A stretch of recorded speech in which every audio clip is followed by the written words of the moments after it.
Oh, Gravity Falls, it is good to be back. Name's Bill Cipher. What are you? How do you know my name? Oh, I know lots of things. Lots of things. Trick or treat! Hello friends and welcome to the Mystery Shack Chat. If you like Gravity Falls, come on in and join us because you are in the right place. And if you're a returning subscriber, thank you so much for being a part of the Gravity Falls community. Also, you guys, look at my socks. I got them from when I went to Japan. I know they're toe socks and toe socks are usually the worst, but I like them. Okay, enough of that. So, happy Halloween, everyone. Woo! Spooky season has come and is already somehow over. Okay, so we're just like speeding through time. Where are the years going? Anyways, I feel like it was just New Year's and now somehow it's already almost Christmas again, so what am I supposed to do with that? Anyways, Bill Cipher. We're talking about him today. The yellow triangle with the top hat, you know him. Everyone has an opinion about him. I feel like he is the type of character that you either love or you hate. There's not many people who lie in between. And I think that that's just because he has a very strong personality, I guess, and strong presence. Some people think that he's the best cartoon villain ever, and others think that he is just straight up annoying and the worst. So I can honestly kind of see both sides, and we're gonna talk about that today. So let's jump into it. So we're gonna start off with why people love him, because I love to start with the positive. Straight up, he's entertaining. You have to give him that. He has a strong presence when he's on screen. You always know that something's about to go down whenever he's around. So, I mean, he's not just evil, he is evil and interesting at the same time, which honestly makes for a pretty good villain. Yeah, look out for the triangle guy.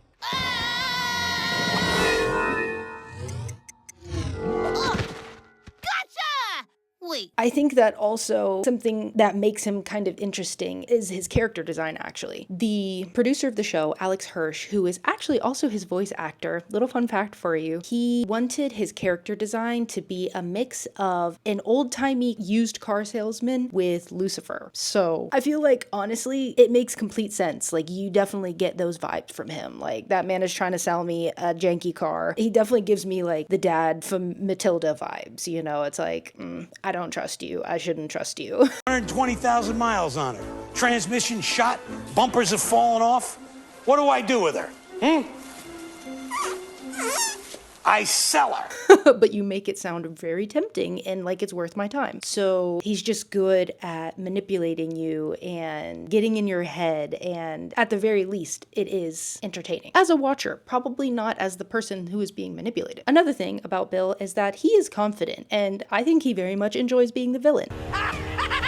Oh, it's happening. Name's Bill, but you can call me your new lord and master for all of eternity.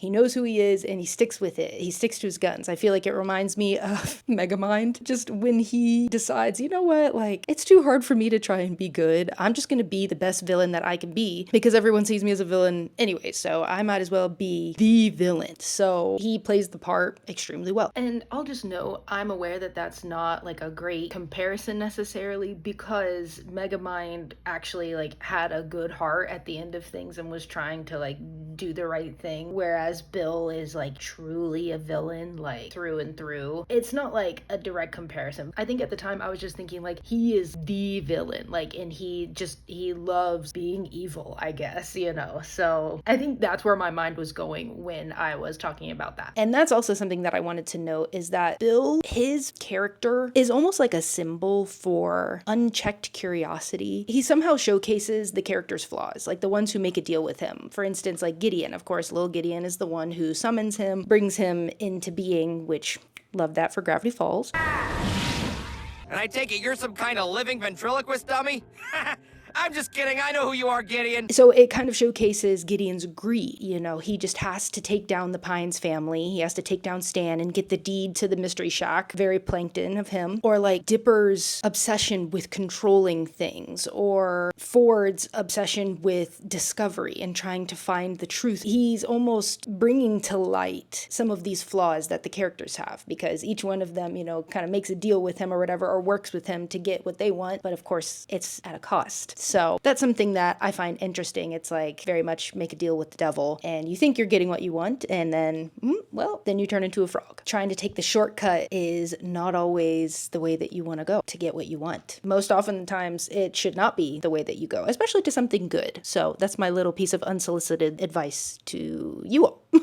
Take it or leave it. But yeah, those are just a few of the reasons why people love him and think of him as, you know, just a really notable villain. And I totally agree with all of them. Now, moving on to some of the negatives and why people cannot stand him. He's quite the talker, but I think that that goes along with his used car salesman personality. He's got to say a whole lot of words, and he's trying to essentially talk his way into you believing what he's saying. So I think that that's probably part of the reason why. But yeah, he's a talker, and I guess there are people who find that to be annoying. For some people, they feel like he doesn't have depth to him. I think for well-written villains, a lot of them have some kind of origin story, their villain origin story, and why they are the way that they are. But it almost seems like Bill just doesn't. I don't believe that Bill has an origin story.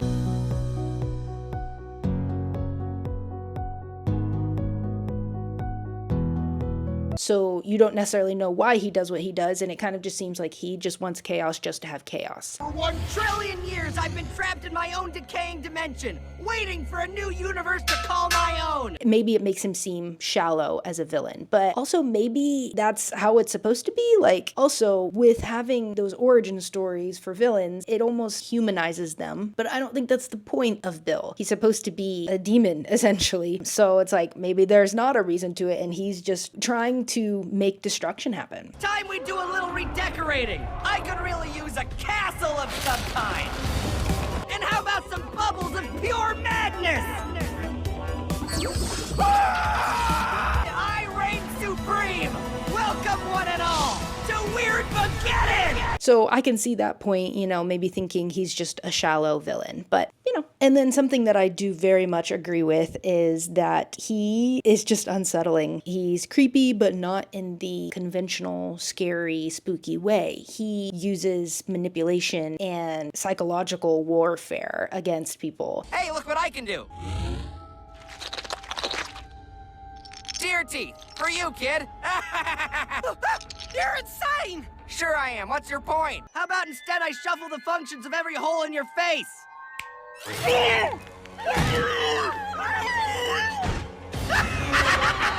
He can get in their heads, he can warp reality, time and space and all of that to his advantage. Time is dead and meaning has no meaning. And so that, oh, you don't know what's up, what's down, what's real, what's fake, and that is scary. To not be in control of your mind, that is a terrifying place to be, and he's able to put you in that place. So that's creepy, and maybe more scary than the typical Frankenstein's monster or werewolf or something, you know, lurking in the shadows. It almost feels like he's a modern day villain, and there are very much people, things out there that are manipulators and know how to do it very well, and if you are in their crosshairs, it's not a good place to be in. So yeah, I agree. It gives you the heebie-jeebies, because it's like, I would never, ever, ever want to interact with you. Ever. Bill Cipher is either loved or hated, you know, because he's not meant to just fit into one box. He's entertaining and he's fun to watch, but he would also be exhausting and terrifying to deal with. He's smart, witty, but he's also unpredictable, and that's frightening. He's just complex as a character. I feel like my initial thoughts on Bill were, I didn't like him. I still don't really like him, but I do appreciate him as a villain. I think that he makes for a good villain because of all of those reasons. Of course, my heart goes towards the wholesome and good characters, but I can appreciate a well-written villain. I have mixed feelings about him, but I think that that is maybe kind of the point. You guys definitely let me know what you think of Bill. Do you love, do you hate him? Are you in between? Maybe why? Let me know down in the comments. That is Mr. Bill Cipher, the glowing, creepy triangle with a top hat. I hope that you guys enjoyed this. It was a fun, short little chat. It's Halloween. We are in the spooky spirit, and I hope that this made your Halloween just a little bit better. I'm currently planning out the future Mystery Shack chats, but if you guys have a certain topic or thing that you would like to hear about and hear me talk about, let me know down in the comments, of course. If you like this video, go ahead and hit that like button, and also hit that subscribe button so that you can see this face a whole lot more, and I will catch you on the next one. And happy Halloween! Bye!